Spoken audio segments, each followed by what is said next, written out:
Pemprov Sumatera Utara gencarkan program pemberdayaan ekonomi bagi warga kurang mampu.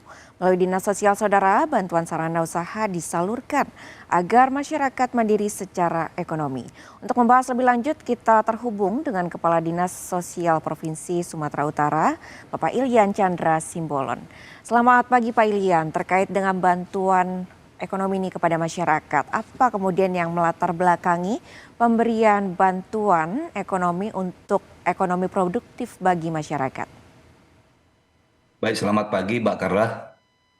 Jadi latar belakang kita melaksanakan program ini adalah untuk dapat secara efektif menekan angka kemiskinan di Provinsi Sumatera Utara, yaitu melalui pendekatan pemberdayaan, Mbak. Jadi eh, selama ini kita tidak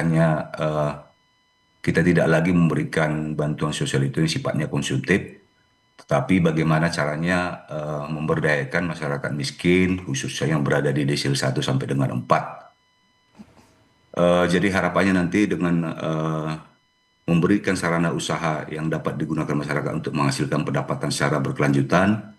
Karena itu bantuan yang diberikan itu dipastikan sesuai dengan kebutuhan daripada calon penerima manfaat, seperti peralatan pangkas rambut, mesin jahit, peralatan pertanian, dan lain-lainnya.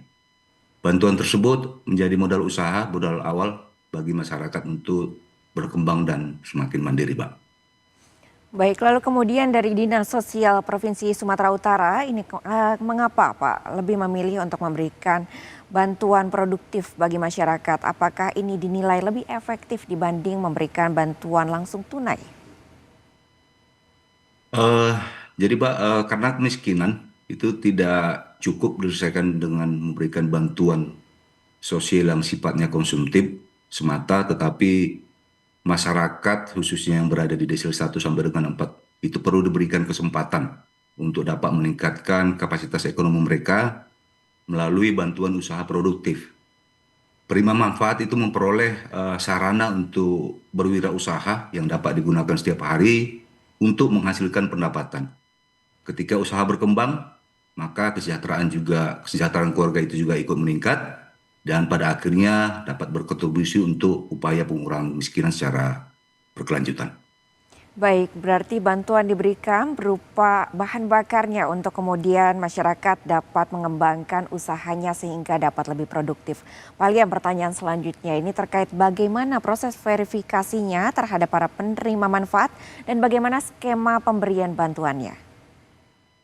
Baik, Mbak, prosesnya cukup panjang ya. Jadi sesuai dengan arahan pimpinan, calon penerima manfaat itu harus dipastikan terlebih dahulu adalah masyarakat miskin dengan indikator berada di desil 1 sampai dengan 4, data tunggal sosial ekonomi nasional ataupun DTSN. Kemudian kami berkolaborasi dengan pemerintah kabupaten kota, yaitu mulai dari dinas sosial untuk memverifikasi dan validasi kebenaran daripada data tersebut. Kemudian juga dengan dinas ketenagakerjaan kabupaten kota untuk memberikan skill ataupun kompetensi yang dibutuhkan terkait jenis bantuan peralatan yang akan diberikan. Kemudian juga dengan dinas UMKM untuk dapat memberikan pendampingan dan juga akses permodalan. Kemudian ada monitoring dan pendampingan yang dilakukan secara berkala untuk dapat melihat perkembangan usaha dan memastikan bantuan tersebut benar-benar dimanfaatkan sesuai dengan peruntukannya. Jadi keberhasilan program ini, Mbak, ini memang ditentukan melalui sinergi dan kolaborasi antara pemerintah provinsi, kabupaten kota, dan juga instansi vertikal, Mbak. Jadi kami kemarin telah berkomunikasi juga dengan salah satu instansi vertikal kita yang ada di Kota Medan, yaitu Balai Pelatihan Vokasi dan Produktivitas Kota Medan yang berada di bawah Kementerian Tenagakerjaan untuk dapat nanti memberikan skill bagi calon penerima manfaat nanti akan kita berikan peralatannya. Kami berharap bantuan ini menjadi pemicu bagi masyarakat untuk terus berkembang. Pemerintah Provinsi Sumatera Utara hadir bukan hanya memberikan bantuan, tetapi juga membuka peluang agar masyarakat dapat meningkatkan kapasitas usahanya, memperoleh penghasilan yang lebih baik, dan secara bertahap menjadi lebih mandiri. Demikian, Mbak. Baik, tidak hanya memberikan bantuan tetapi juga pendampingan dan juga monitoring untuk bantuan yang telah diberikan. Lantas terkait hal itu, Pak Ilian, kemudian apa yang menjadi tolak ukur dari keberhasilan program tersebut? Mungkin selain ada peningkatan usaha, apalagi yang menjadi tolak ukur dari keberhasilan program itu, Pak? Tolak ukurnya cukup sederhana, Mbak. Dari dulu masyarakat yang berada di desil 1 sampai dengan 4 belum berpenghasilan menjadi berpenghasilan atau bahkan lebih spesifik meningkatkan penghasilannya. Jadi bahwa bantuan yang diberikan itu memberi manfaat nyata. Kami ingin semakin banyak cerita sukses seperti yang disampaikan oleh Pak Usaniawan tadi, tukang pangkas tadi, baik dari usaha pangkas rambut, usaha jahit maupun usaha produktif lainnya, Mbak. Baik, lalu kemudian berapa target masyarakat yang menerima bantuan tersebut pada tahun ini dan bagaimana komitmen dari Dinas Sosial untuk terus melakukan program ini ke depannya?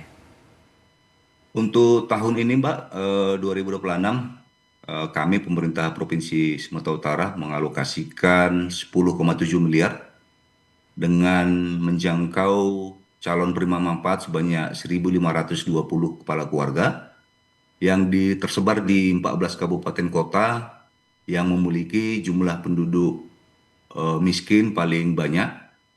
Ke depan kami akan terus memperkuat kolaborasi dengan pemerintah kabupaten kota serta instansi vertikal lainnya agar semakin banyak masyarakat yang memperoleh kesempatan untuk dapat mengembangkan usaha dan meningkatkan kesejahteraannya. Demikian, Mbak. Ke depan akan terus diperkuat kolaborasi untuk kemudian dapat membantu masyarakat dapat meningkatkan usahanya sehingga juga berdampak pada kesejahteraannya. Terima kasih Pak Lian Chandra, Kepala Dinas Sosial Provinsi Sumatera Utara telah bergabung di Jurnal Nusantara. Sehat selalu Bapak. Terima kasih, Mbak. Saudara, usai jeda, Jurnal Nusantara akan kembali dengan beragam informasi lainnya. Tetaplah bersama kami di Jurnal Nusantara.